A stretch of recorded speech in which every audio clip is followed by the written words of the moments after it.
Hello guys, welcome to backend series. तो अब ये हमारा मोंगोडीबी का लेक्चर 11 है। तो इसके अंदर हम यहाँ पर बात करने वाले हैं डेटा वैलिडेशन के बारे में।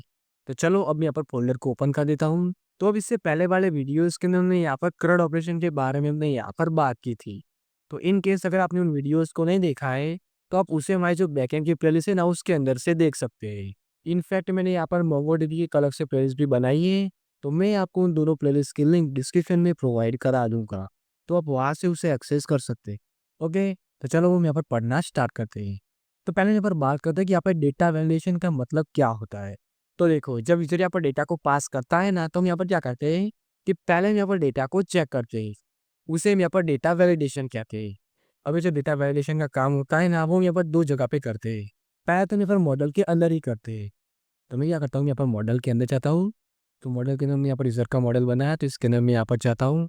अब देखो, हमने यहाँ पर जो यूजर का मॉडल बनाया है ना इसके अंदर हमने यहाँ पर 3 फील्ड बनाई है, नेम, ईमेल और पासवर्ड। अब इसके अंदर मैंने यहाँ पर रिक्वायर्ड को यूज किया है ना, तो ये हमारे डेटा वैलिडेशन का एक पार्ट होता है। मतलब कि अगर यहाँ पर ये फील्ड नहीं होगी तो यहाँ पर हमारा जो यूजर होगा ना वो यहाँ पर क्रिएट ही नहीं होगा। सेम तरीके से यहाँ पर एक और चीज होती है, जैसे कि हमारा नेम है। तुम चाहते हैं कि हमारा जो नेम हो ना यहाँ पर एटलीस्ट 3 कैरेक्टर का तो होना चाहिए, तो वो भी हम यहाँ पर अप्लाई कर सकते हैं। तो उसके लिए मैं यहाँ पर यूज करना है मीन लेंथ। ओके, तो यहाँ पर लिखता हूँ मीन लेंथ, और इसकी वैल्यू के अंदर में यहाँ पर कैरेक्टर के काउंट को पास करना है। तो यहाँ पर मैं लिखता हूँ 3।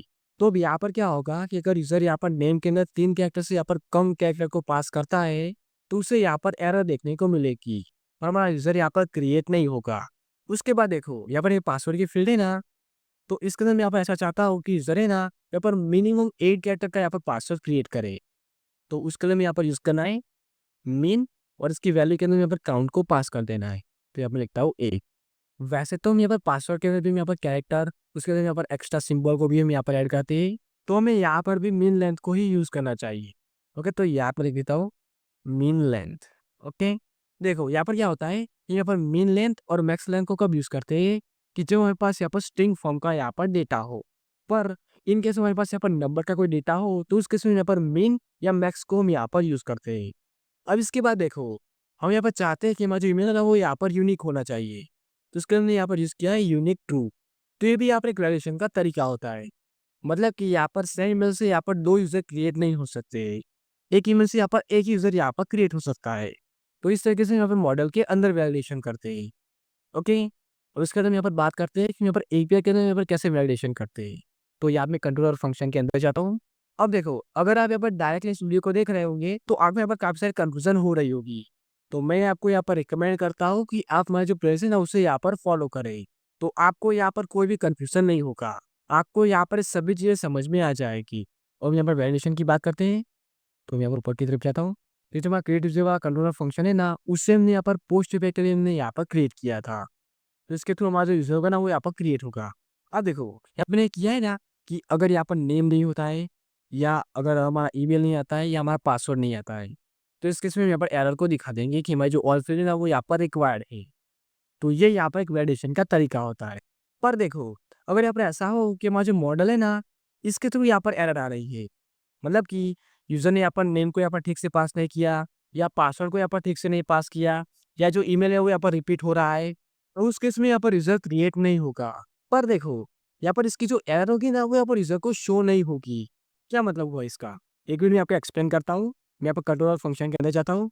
तो क्या होगा कि अगर यहाँ पर मॉडल्स के थ्रू यहाँ पर एरर आ रही है फिर भी हमारी एपीआई यहाँ पर चल जाएगी और यूज़र को यहाँ पर रिस्पॉन्स देखने को मिलेगा। तो अब ये तो यहाँ पर एक प्रॉब्लम है क्योंकि हमारा यूज़र यहाँ पर क्रिएट नहीं हुआ है फिर भी यहाँ पर रिस्पॉन्स आ रहा है। तो अब इसे सॉल्व करने के लिए हम यहाँ पर क्या करते हैं कि यहाँ पर एरर हैंडलिंग करते हैं। तो उसके लिए हमें क्या करना है कि पहले जो हमारा कोड है ना उसे मैं यहाँ से निकाल देता हूँ और अब यहाँ में ट्राई कैच को मैं यहाँ पर यूज़ कर देता हूँ। ओके, तो अब यहाँ में ट्राई के अंदर इस कोड को पास कर देता हूँ, इसे यहाँ पर थोड़ा फॉर्मेट कर देता हूँ। ओके, तो अब क्या होगा कि अगर यहाँ पर कोई भी एरर नहीं आ रही होगी तो हमारा ट्राई यहाँ पर चल जाएगा। पर इन केस अगर यहाँ पर कोई एरर आती है तो हमारा कैच यहाँ पर चल जाएगा। तो कैच के अंदर यहाँ पर रिस्पॉन्स को पास करते हैं। तो यहाँ पे लिखता हूँ रिस्पॉन्स डॉट जेसन और इसके अंदर यहाँ पर लिखता हूँ सक्सेस हॉल्स, उससे मैं मैसेज को पास करता हूँ। तो इसके अंदर मैं लिखता हूँ एरर डॉट मैसेज। ओके, तो अब जब भी यहाँ पर एरर आएगी तो हमारा कैच यहाँ पर चल जाएगा और जो हमारा मैसेज है ना उसका यहाँ पर एरर का मैसेज हमें यहाँ पर देखने को मिलेगा। तो इस तरीके से हम यहाँ पर एरर को हैंडल करते हैं। सेम तरीके से मैं फिर सबनेट के अंदर भी यहाँ पर ट्राई कैच को यूज़ कर देता हूँ। तो पहले इसे मैं यहाँ से निकाल देता हूँ और अभी अपने ट्राई कैच को यूज़ कर देता हूँ। ओके, और ट्राई के अंदर मैं यहाँ पर कोड को पास कर देता हूँ। इसे फॉर्मेट कर देते हैं। उसके अंदर यहाँ पर कैच के अंदर यहाँ पर रिस्पॉन्स को पास करता हूँ। तो इसे मैं यहाँ पर ऊपर से कॉपी कर देता हूँ और यहाँ पर मैं इसे यूज़ कर देता हूँ। ओके, अब सेम तरीके से मैं यहाँ पर डिलीट के लिए भी यहाँ पर कर देता हूँ। तो इसके अंदर भी मैं यहाँ पर ट्राई कैच को यूज़ कर देता हूँ और ट्राई के अंदर यहाँ पर इसे पास कर देता हूँ। इसे हम फॉर्मेट कर देते हैं। ओके, और उसके बाद यहाँ पर कैच के अंदर यहाँ पर रिस्पॉन्स को पास कर देता हूँ। इसके बाद देखो, हमने यहाँ पर क्या किया है कि जो हमारा अपडेट का लॉजिक है ना, उसके अंदर यहाँ पर आईडी को पास किया है। तो अभी यहाँ पर भी हम वैलिडेशन कर सकते हैं कि अगर यहाँ पर हमारी आईडी नहीं आती है, तो मैं लिखता हूँ नॉट आईडी, तो इस केस में हम यहाँ पर रिस्पॉन्स को हम यहाँ पर पास कर देंगे। तो यहाँ पर रिटर्न कर देता हूँ और उसके अंदर यहाँ पर रिस्पॉन्स को पास करते हैं। लिखता हूँ रिस्पॉन्स डॉट जेसन और इसके अंदर यहाँ पर लिखता हूँ सक्सेस फॉल्स। उसके बाद यहाँ पर मैसेज को पास करता हूँ और इसके अंदर यहाँ पर लिखता हूँ आईडी इज रिक्वायर्ड। ओके, तो इस तरीके से भी हम यहाँ पर वैलिडेशन कर सकते हैं। अब इसके बाद देखो, हम यहाँ पर क्या कर रहे हैं कि यूजर को हम यहाँ पर डेटाबेस के अंदर से यहाँ पर ला रहे हैं। तो यहाँ पर भी हम वैलिडेशन कर सकते हैं। जब मैं लिखता हूँ इफ नॉट यूजर डेटा, तो इस केस में हम यहाँ पर रिटर्न कर देंगे। ओके, और हम यहाँ पर रिस्पॉन्स को पास कर देंगे। जब मैं लिखता हूँ रिस्पॉन्स डॉट जेसन और अब इसके अंदर यहाँ पर रिस्पॉन्स को पास करते हैं, तो इसे मैं यहाँ पर ऊपर से कॉपी कर देता हूँ। ओके, और इसके अंदर मैं यहाँ पर इसे पास कर देता हूँ। मैसेज को हम यहाँ पर चेंज करते हैं और इसके अंदर यहाँ पर लिखते हैं इनवैलिड आईडी। अगर यहाँ पर आईडी रॉन्ग होगी तो ही हमारा यूजर यहाँ पर नहीं आएगा। अगर यहाँ पर हमारी आईडी ठीक होगी तो हमारा यूजर यहाँ पर आ जाएगा। तो अभी जो डेटा वैलिडेशन है, वो यहाँ पर मैं क्रोड के अंदर भी आपको यहाँ पर समझा सकता था। फिर मैंने यहाँ पर सोचा कि इसके ऊपर मैं यहाँ पर एक सेपरेट वीडियो ही बना देता हूँ। तो इसलिए मैंने यहाँ पर इस वीडियो को क्रिएट किया है। ओके, सो गाइस, अब ये था हमारा आज का वीडियो। आपको वीडियो कैसा लगा आप मुझे कमेंट करके जरूर बताना। और अगर आपको यहाँ पर कोई डाउट है तो आप उसे मुझे कमेंट करके बता सकते हैं। और इसके साथ अगर आपने हमारे चैनल को सब्सक्राइब नहीं किया है तो प्लीज़ सब्सक्राइब कर देना, जिससे कि हमारे आने वाले सभी वीडियोस की नोटिफिकेशन आपको मिलती रहे। So guys, thanks for watching and I will meet you in next one.